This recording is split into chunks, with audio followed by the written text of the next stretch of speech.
Good afternoon. So I'm Erica Mallery Blythe. I'm the founder of FHIRE, which stands for Physicians' Health Initiative for Radiation and Environment.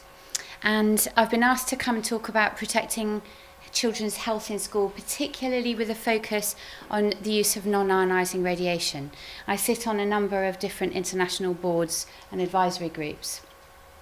Now, the truth is, in schools, I think actually there's a lot of different areas where we could really do with some health optimization. And it'd be nice to kind of do a workshop on all of these things. But some of them do key in with this issue that we're going to focus on. So natural light versus light from screens or different types of overhead lighting and mental health support. And some of these other things we'll bring in a little. So I'm going to try to cover, we're going to have a quick overview of the electromagnetic spectrum and how that works with biology, essentially. A little bit on current safety limits, the evidence, because I think that's really important. We're an evidence-based society, and that's something that's absolutely essential if we want this to be perceived credibly. Common misconceptions, and then moving forward in hopefully a healthier way. And I think I want to just start with a moment of introspection for all of you to ask, are you healthy as individuals?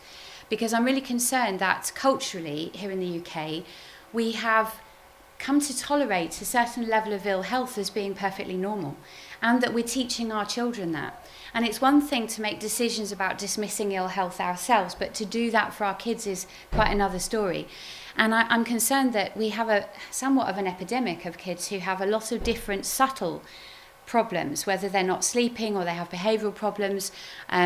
We have certain types of cancers rising, and some children are getting headaches at school. And there's sometimes a little bit of a kind of man-up attitude that until it's bad enough to where you need to get a doctor involved and you have a diagnosis or a label, that we're pushing it to the back. And I think actually we need to be doing the exact opposite. We need to be teaching kids to cue into their bodies, to take subtle, soft signs of ill health seriously and discuss those in a healthy way, not to be preoccupied or overly concerned, but so that parents are aware that actually poor sleep is not normal. That's a problem for a child. Headaches are not normal. That's an issue.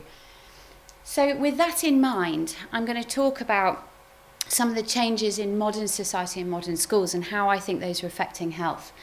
And this is a big question, not one that I'm answering this debate, except on a very humble level to say that in my former life in A&E departments and in intensive care, life is very simple to us. It's electricity. It's electromagnetism. That's what it is. In the intensive care department, sometimes we have no other sign of life, no active breathing, sometimes no pulse at various points. And what gives us a clue as to whether there's resurrectable life in there is electromagnetism. From the brain, from the heart, that's an action potential of a muscle. When we can see that, we know that there may be something that we can bring back to life. So on a very simple and crude level, it's the essence of life that we're using now in our technological devices. And we don't just put out electromagnetic fields from our heart and our brain. We are actually designed to cue and take cues from the environment, from very, very subtle, low-level electromagnetic fields also. Your DNA is a fractal antenna. It's been deliberately designed to receive electromagnetic fields. And so have other structures in the body, like, and we'll come on to this actually when we talk a bit later on. The electromagnetic spectrum as a whole is quite broad, and all of you will be aware, I'm sure, that ionising radiation is known to cause cancer and other ill health problems. But for many years we were taught, even as doctors, that the non-ionising portion was relatively biologically inert. It wasn't doing anything. That's not correct at all, and all portions of this spectrum can interfere with health in many serious ways.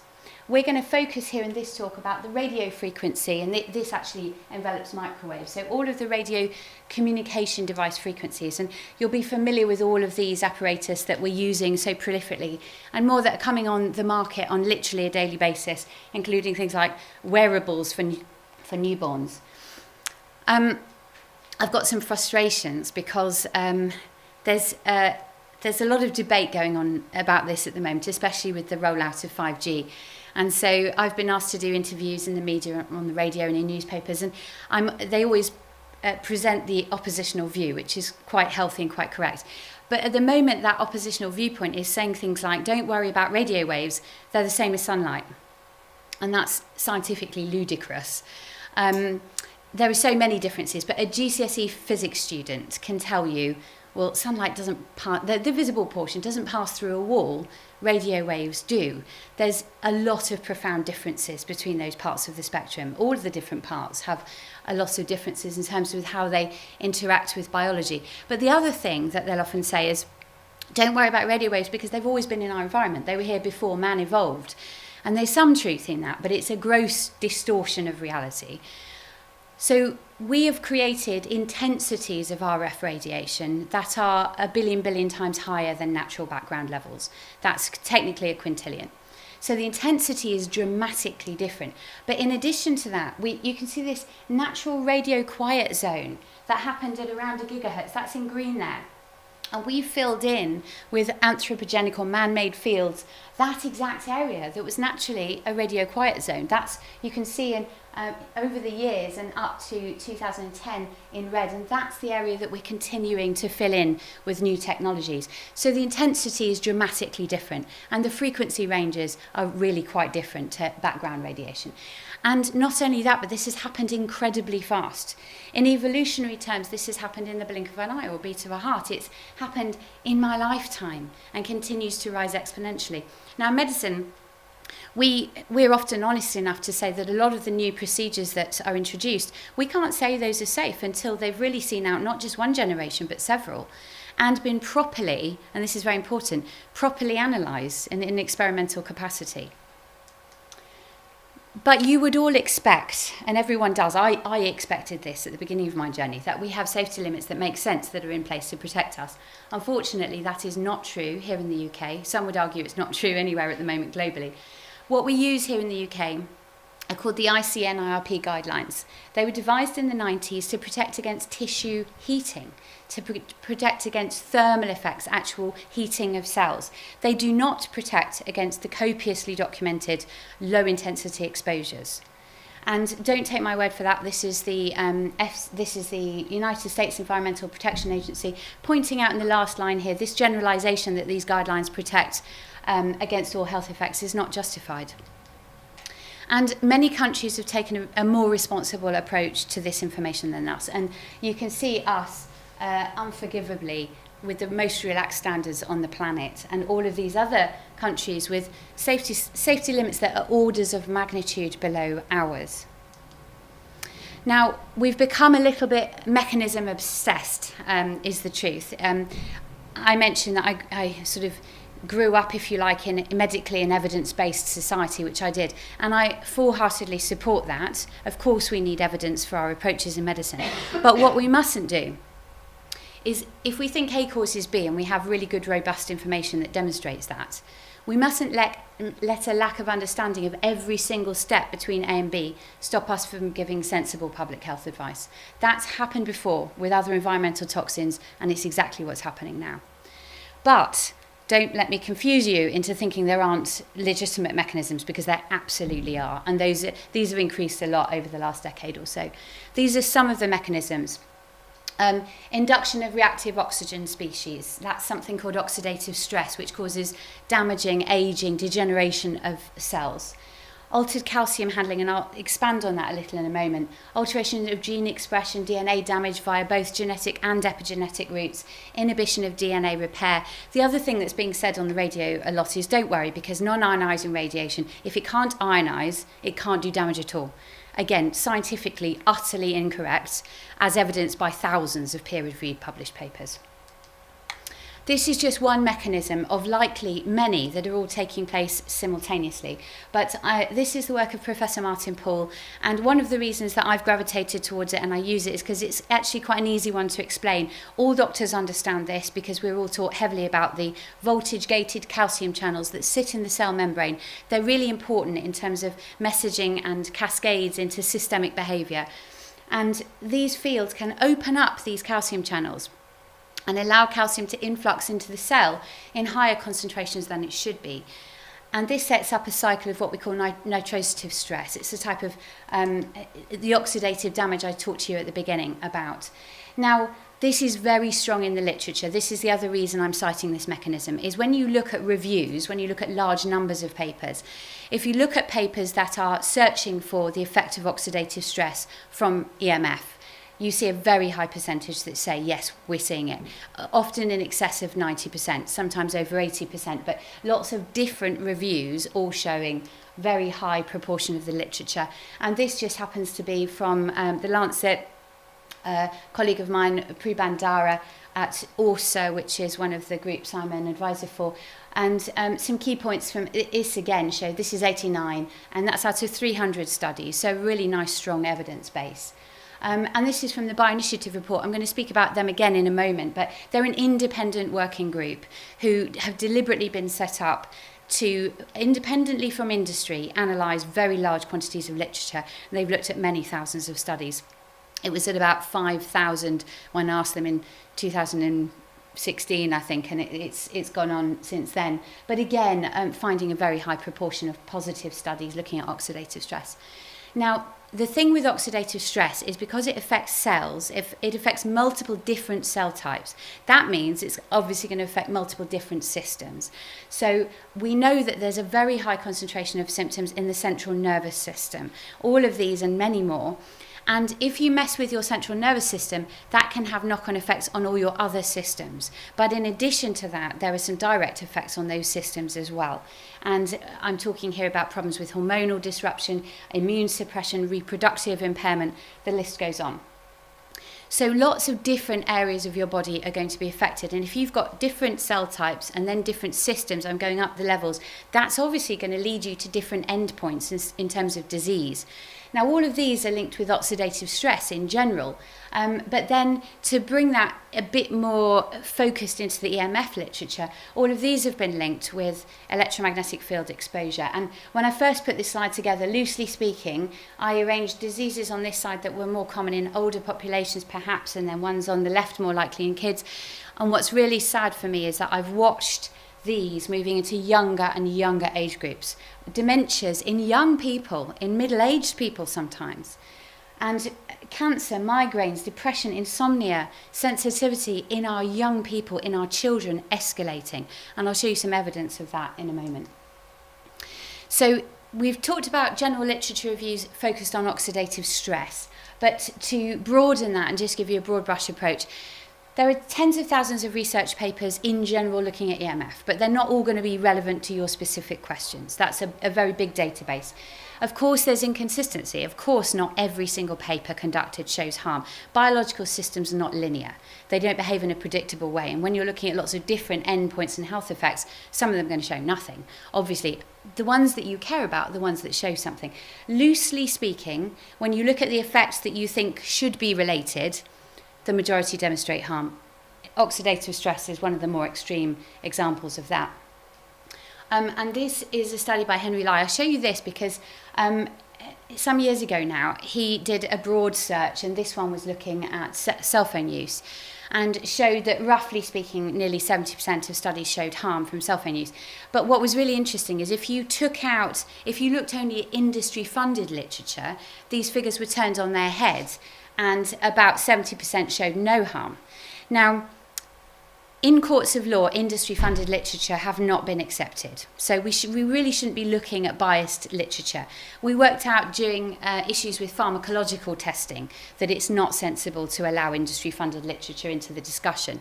But I would point out to people, even if you only looked at the research funded by industry, that tells you there's a 30% chance it's messing up your biology. That's not something I'd be happy with when it comes to a child's health. And you look at risk versus benefit, and we'll move on to discuss that in more detail. But in general, when you look at independent literature in lots of different reviews, you find this figure of around 70% in lots of different areas showing harm. And this one I just bring in to point out and remind us all that, of course, it's not only human health that's at risk here. This interferes with wildlife, animals, plants, which is, of course, what you'd expect from something that is interfering on such a basic biological level. Now, I've already mentioned the Bioinitiative Working Group. You can go to their site, bioinitiative.org, and there are a few useful things there. They are a prestigious group. They have 3 former presidents of the Bioelectromagnetic Society. And back in 2012, they listed all these effects. Don't try and read them all, but lots of different important endpoints that they were seeing recurrently in the literature. And the reason I mention their website is because some people are really disputing the evidence for low intensity effects below safety limits. There are thousands of papers, but quite a lot of them are listed in their pages under low intensity effects, and that's the one of the headings for it. So you can see pages and pages of those and read them for yourselves.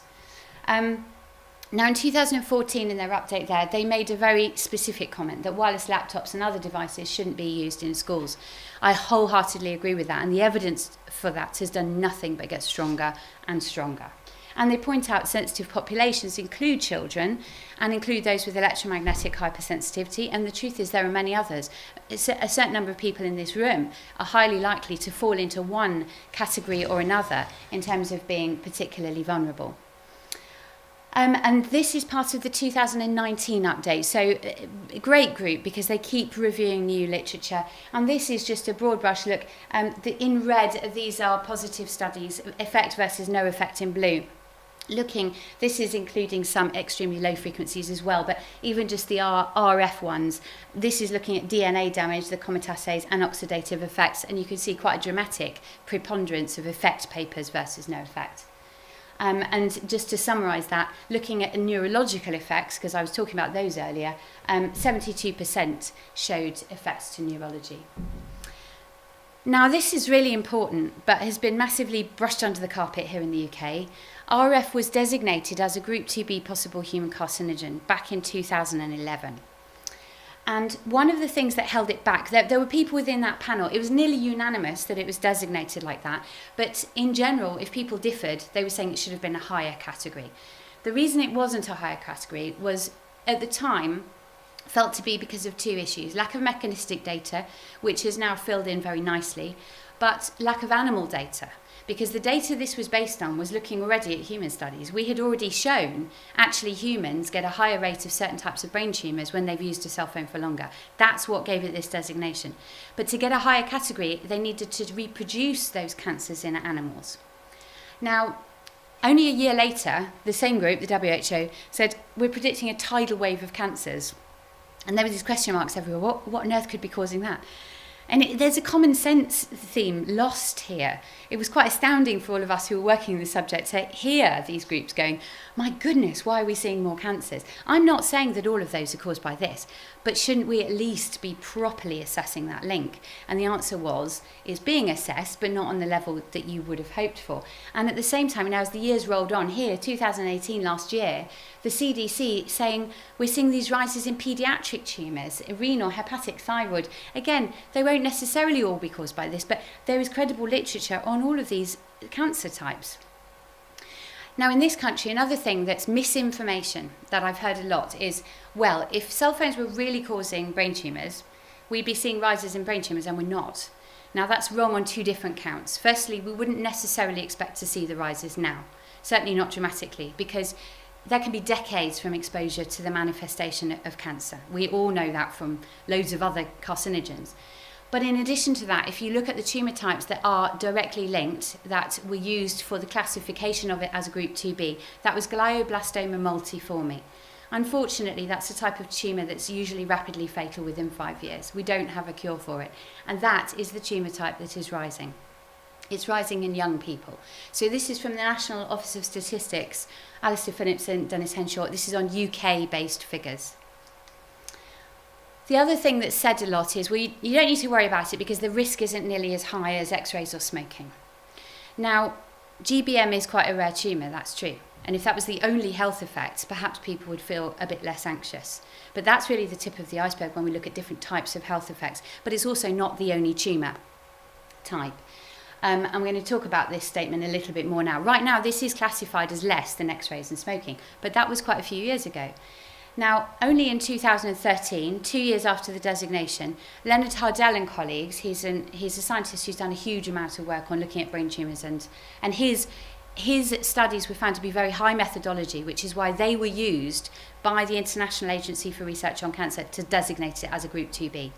And what he said 2 years after that happened was, actually, we've used the Bradford Hill causality criteria. That's something that was designed in the 60s, but still scientifically very robust. It's these 9 points. And they give us a good idea, does A cause B? And he used these criteria and he said, GBM, this glioblastoma multiforme tumour, satisfies these in terms of being caused by cell phones. There was also another tumour, he said, also satisfies these, and that was schwannoma. In this case, it was vestibular, acoustic neuroma of the vestibular nerve, which is near where you hold a cell phone.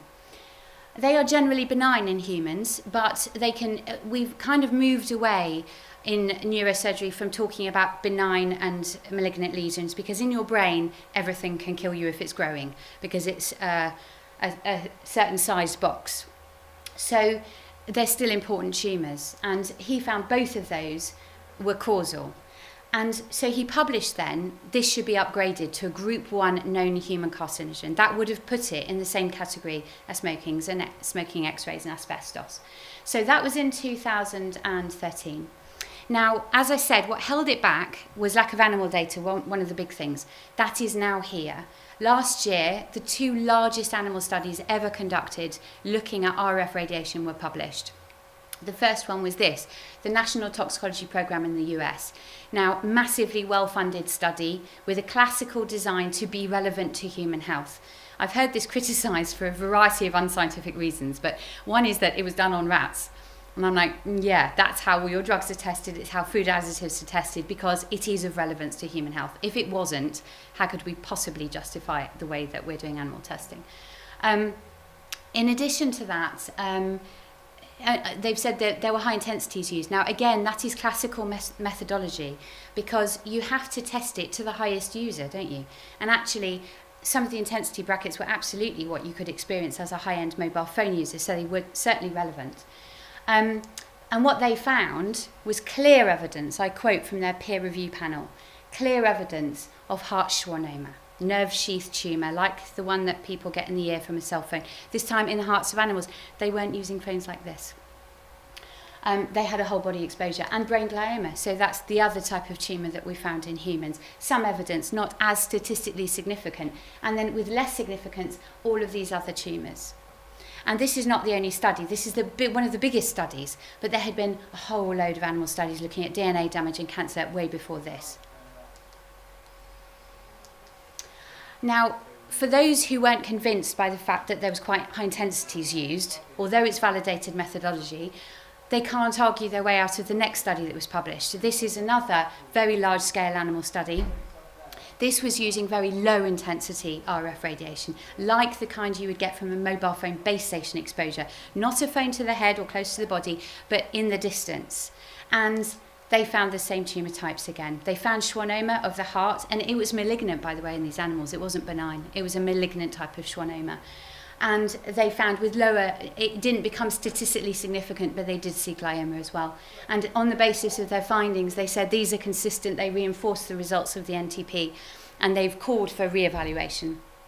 Now, IARC have said they are going to re-evaluate it. They've classed it as high priority, but that may take between 2 and 4 years, they've also said, whilst 5G is being rolled out. To me, that makes no sense.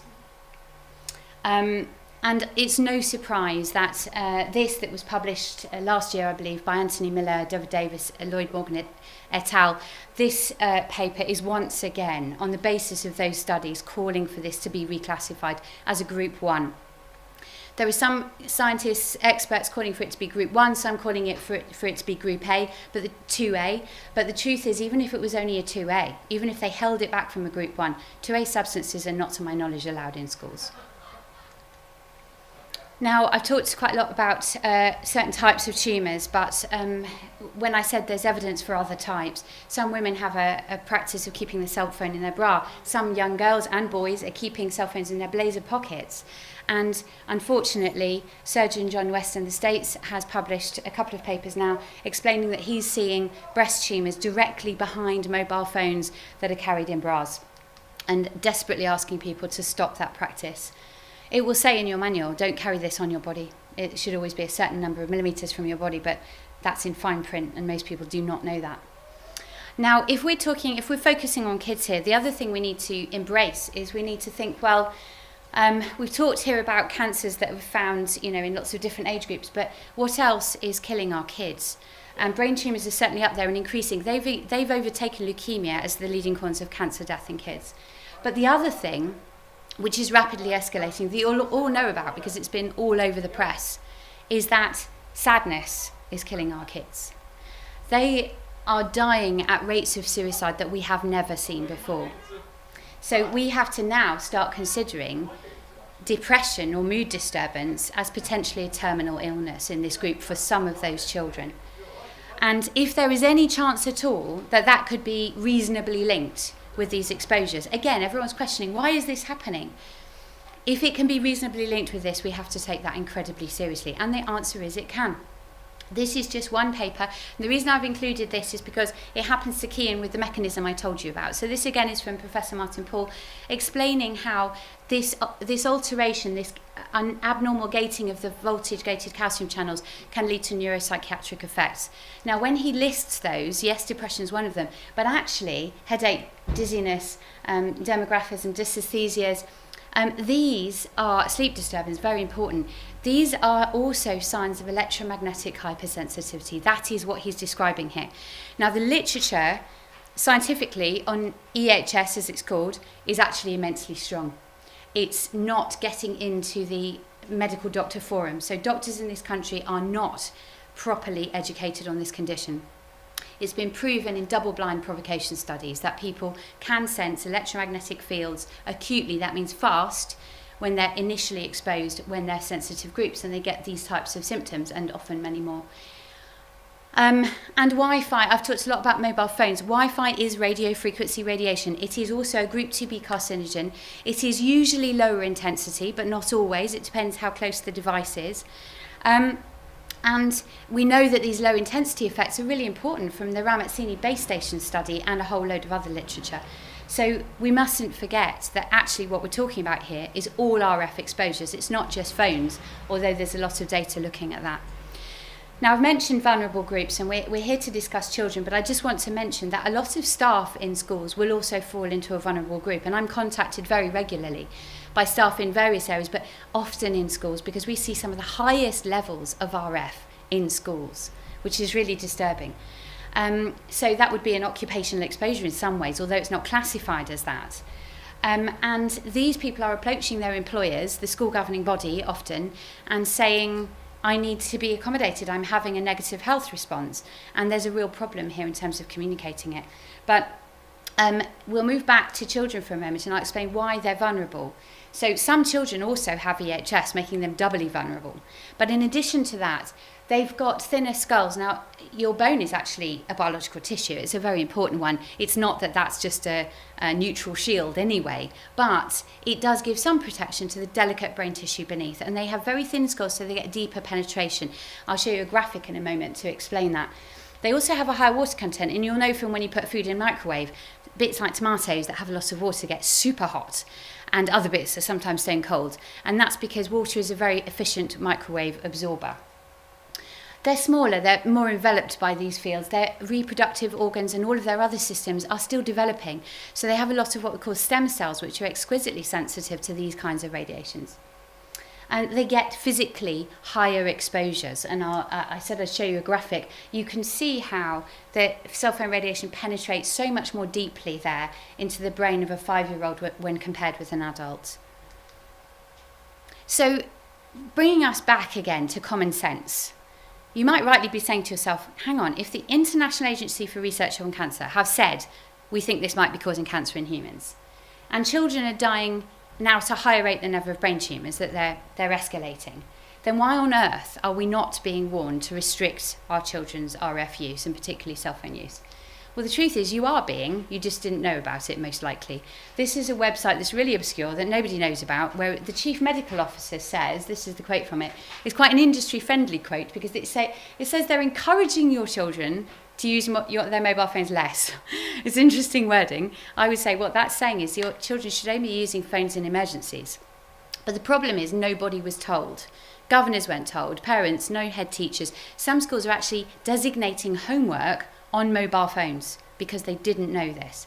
And perhaps most importantly, kids weren't told. You know, a lot of children have a good capacity to understand, and if they're warned, they may take that quite seriously. But all of these groups are being disempowered from protecting their own health because that warning was kept very obscurely.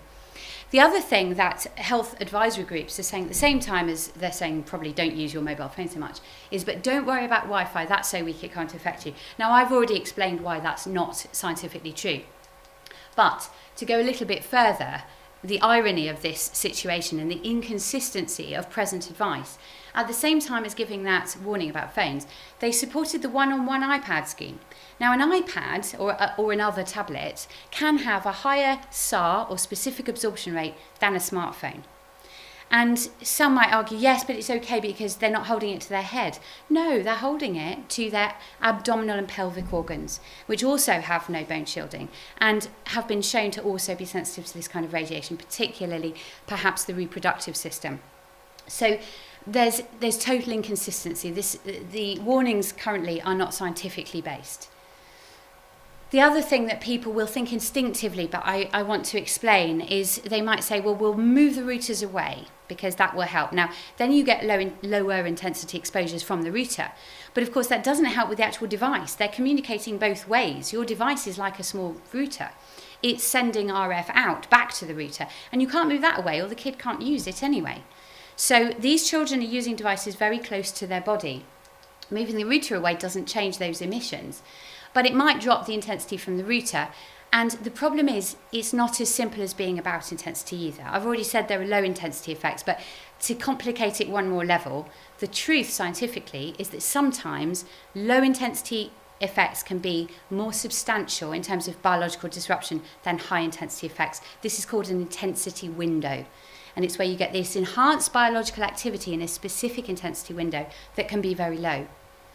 In addition to that, it was never all about power in this debate because there are also frequency windows. It depends on the frequency of radiation as to how biologically active it might be. It depends on the signal type. Information carrying waves that are sawtooth and complex have been shown to be more damaging to biology than a smooth sine wave. The polarity, so the other sunlight argument. So sunlight is not polarised. Natural light is not polarised. Man-made fields generally are. And certainly the types of fields you're getting from your router and computers and phones are polarised. That makes a big difference to biological interaction. There are so many differences, I can't cover them all. But and then so in real life, in the experiments that we do, there's often one field, and they're very careful to make sure there's no confusing other fields. But that's not true in your classroom. In your classroom, you've got a whole load of different fields from different devices all overlapping. Some of them will be reflecting off surfaces like a metal filing cabinet or radiator. Now, especially when you get a field reflect, you can get something called constructive interference. That means you can get hotspots of increased intensity that you'll probably never be able to measure in time and space because they're continuously changing. And that can happen in your room, but it can happen within a child's body. And you will never know about that happening. Of course, all your children are different too. Some are more vulnerable than others for a long list of individual reasons in terms of their personal biology. A total fallacy. Some of the best schools in the country that have Ofsted outstandings are not using RF to deliver their internet. Actually, some of them aren't using screens until kids are about 14, and there are some very strong scientific arguments that that's a step forward for education. But put very simply, this was the Parliamentary Undersecretary. Now, this is quite an old slide, but I've checked back with the Department of Education about this, and the advice is the same. There are certain, I think there are certain expectations in terms of IT use at some point in a child's development. But in terms of how that internet is delivered, it's the choice of the school. It's your choice. Now that raises a question about accountability, and we'll move on to that shortly. But certainly you can absolutely have a good ICT mark and have hardwired internet. And to put that in perspective, in terms of techiness, so I would say the military are a pretty techie group. They're not exactly Luddite. And the military are fully hardwired. Because the other excuse I have is people say, we're going to be tripping over wires all over the place. I'm like, well, we kind of figured that out quite a few decades ago in terms of how to hardwire a building and not have people tripping over. So actually, it's not only the military. The most techie groups on the planet all use hardwired internet because it's more secure, has better longevity, and faster, more reliable internet speeds. So I mentioned accountability, and the reason this is so important to moving forward is because it's amazing how people start to actually read the science when they think they might be accountable. So to me, this is an essential step, is identifying whose responsibility it is if somebody gets sick, particularly when that's a child. You need to know as a parent who is going to take responsibility for that. Now, I would hope that health protection agencies are accountable. You would hope so. That's their job. And it's interesting that our health protection agency changed their name to Public Health England, which kind of, to me, implies watching the public health but not necessarily intervening. And that's certainly what's happened in this domain. This is a really important paper. This is from Sarah Starkey, published in looking at the Agni Report, which was published in 2012. Now, the Agni Report is what is still being used for current guidance to schools like you. It was, in my opinion, and certainly in Sarah Starkey's, not a valid document when it was published, but it's certainly not valid now. And she points out in this that it was incorrect and misleading, and that there were problems with bias within the group. And to give you a snapshot of some of what's in her publication, please do actually read it, is she looked at the available data sets that they had when they were giving their advice and their summaries and conclusions. And about 78% of papers looking at male fertility from these fields showed damage to male fertility. 94% showed damage to proteins, and 100%, according to her analysis, showed damage to cell membranes.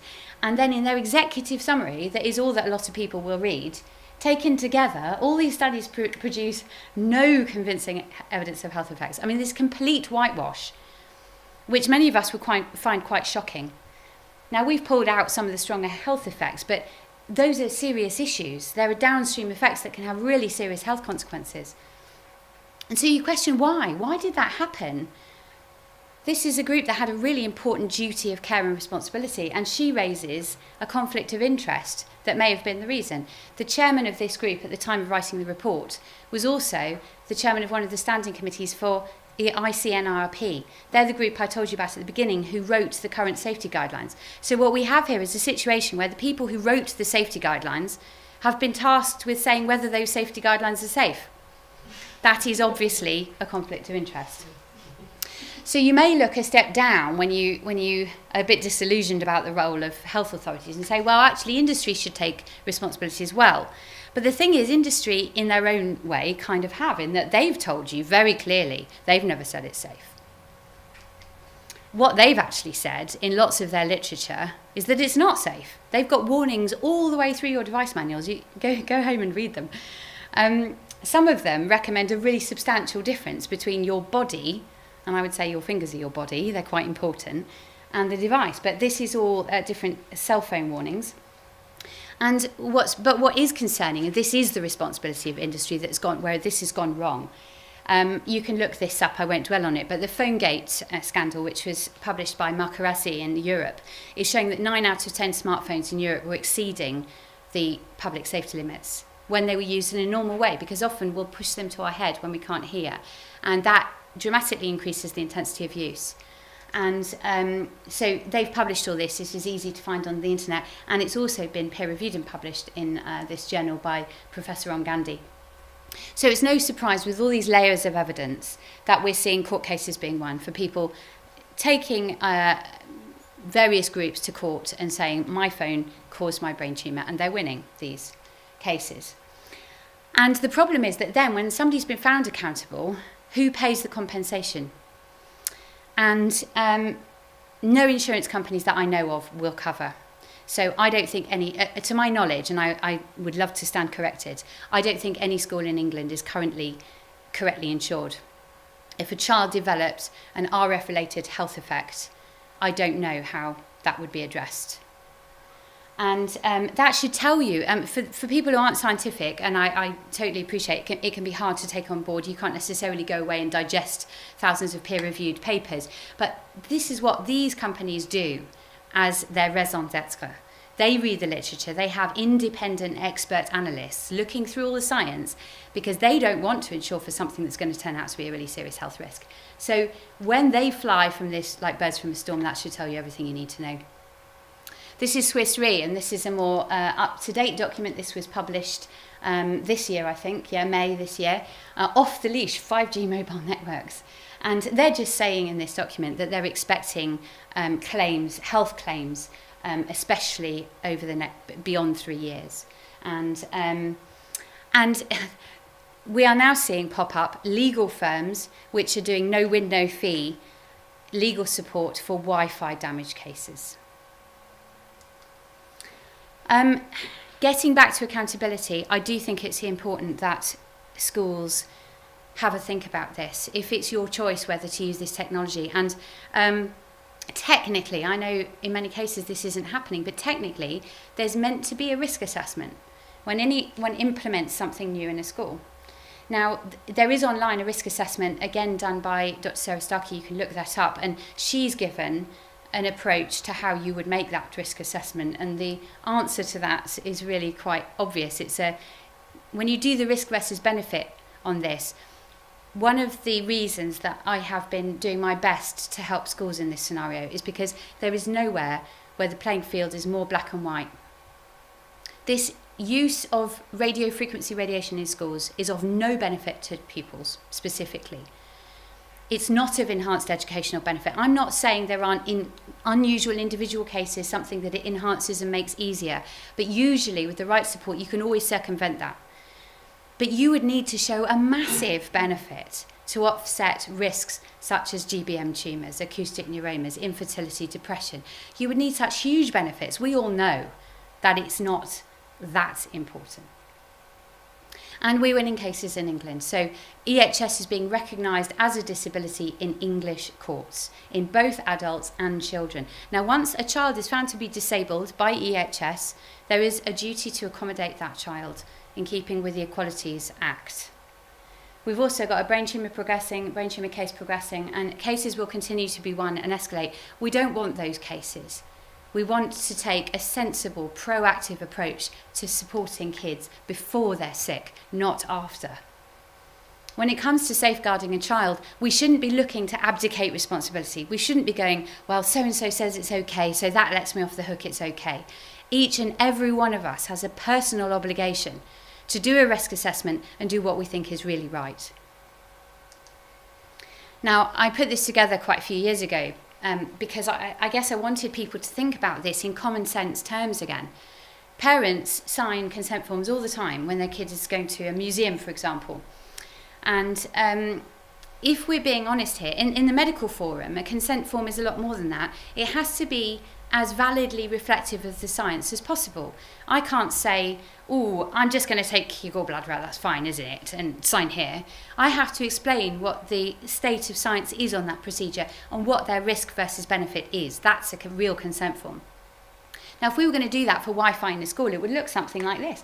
I consent to my child being irradiated by a group 2B possible human carcinogen, exposed to a toxin shown to cause DNA damage and other biological disruptions like multi-organ system disturbance, including reproductive impairment, neurological dysfunction, cardiovascular compromise, impaired learning ability, hormonal disruption. The list could go on a lot longer than that, but I wanted you to be able to read it. Now, also, we have to be up to date. Now, if we're going to update this slide, we have to say, yes, it is currently still a Group 2B carcinogen, but by the way, it's been labelled high priority for reassessment. And there are experts, including advisors to the WHO, who said this should now be a Group 1, which would put it in the same category as asbestos smoking. And I'm not alone. I wonder sometimes if people in audiences like this feel a bit overwhelmed and think about how on earth could we not know this? Why hasn't anyone told us? And I'll tell you why, because the problem we've got is scientists and doctors who are doing this research, who understand it, who know the truth, don't have a voice. This is not a science battle. The science battle was won a long time ago in terms of common sense and protecting kids. This is a PR battle. And industry or anyone affiliated who has something to gain from those groups has a much stronger voice. But what scientists have done for, perhaps the first time in history on this level, is come together. People often say to me, there's no consensus, there's a big debate. I mean, it's hard to call it that, because in the independent scientific community, there is consensus. And they are telling you in a number of different appeals to all different groups, including the UN, that this is a really serious issue. Please go and look up these appeals and look at the wording on them, all of these different doctors groups and so many more. And what they're saying in these appeals is, in all of them, I believe, protect children from wireless radiation, as well as a whole host of other things. And if you're not sold on the health benefits of taking RF out of a school, there are a whole load of other concerns which are somewhat linked in various different ways. There's serious problems with addiction. There's problems with interaction with different types of toxins. So EMF fields can interact with chemical toxins or low frequency fields, causing an additive or synergistic health problem. There's issues that we all know of with cyber threats and supervision, reduced physical movement, reduced data security, and these are a lot of the reasons the military use hardwiring, is to circumvent a lot of these issues. But in school, I think really important, reduce teacher-pupil interaction. Actually, the way a child learns best is to look at your face. That's how they developed to absorb information, was to see your face, to feel your passion, to hear your experience. That is how a child learns best. And again, all of the science tells us this. We haven't introduced this to help kids learn better. We think we have, or a lot of people think we have. When you look at the science, that is not what this is doing. So it's not rocket science. If you have a toxin in the environment, the way you handle that is you take away the toxin. And that is the only honest way to address this problem. So we have to reduce exposure to all these devices and so many more. And France is doing this. Well done to them. They have banned Wi-Fi in preschools. They are limiting it in primary schools, and other countries are following suit. The American Academy of Pediatrics warned against wireless radiation a really long time ago and said, we really want to see hardwired networks in schools. And some places are taking that advice seriously. This is Oregon State Legislature from just a couple of months ago, I think. They've pointed out that this is an emergency. They've declared it a state of emergency, that they have to reduce radiation levels in schools while they appraise the science, because we did it the wrong way around. And this is perhaps one of the best papers currently out there from a governmental group, combined with the Cyprus Medical Association, the Vienna and Austrian medical chambers, all got together, and they have issued this position paper online, which I think is brilliantly worded, because it's actually genuinely reflective of the science. They've pointed out that this is causing risk of cancer, developmental neurotoxicity, effects on DNA, infertility and hypersensitivity. They point out this is occurring at really low levels of intensity, and that the damages could be serious and in some cases irreversible. They recommend, of course, hardwired networks. And then this line I've put in red because I think this is so important. They want parents to be empowered to demand a safe environment for their children. I do not blame teachers and governors for what the problem is here. But what I do think is a serious problem is when a well-educated, smart parent who has read the literature comes into school and says, actually, I'm not comfortable with this. I do not consent to my child being irradiated like this. That needs to be taken very seriously. And parents are being dismissed by people that have a lower knowledge level about this than them. And what are they supposed to do in that scenario? They have this horrible path in the road ahead where they homeschool their child or they injure their child. I mean, what kind of a choice is that? This is ethically wrong. So in terms of how we actually make the practical changes, I'll be honest, that's a whole day's workshop in itself, or at least a whole lecture. And I can't go into all of that, but it's also simple in principle, which is you hardwire. You put phones in airplane mode. Staff phones should be in airplane mode for their health as well as the kids.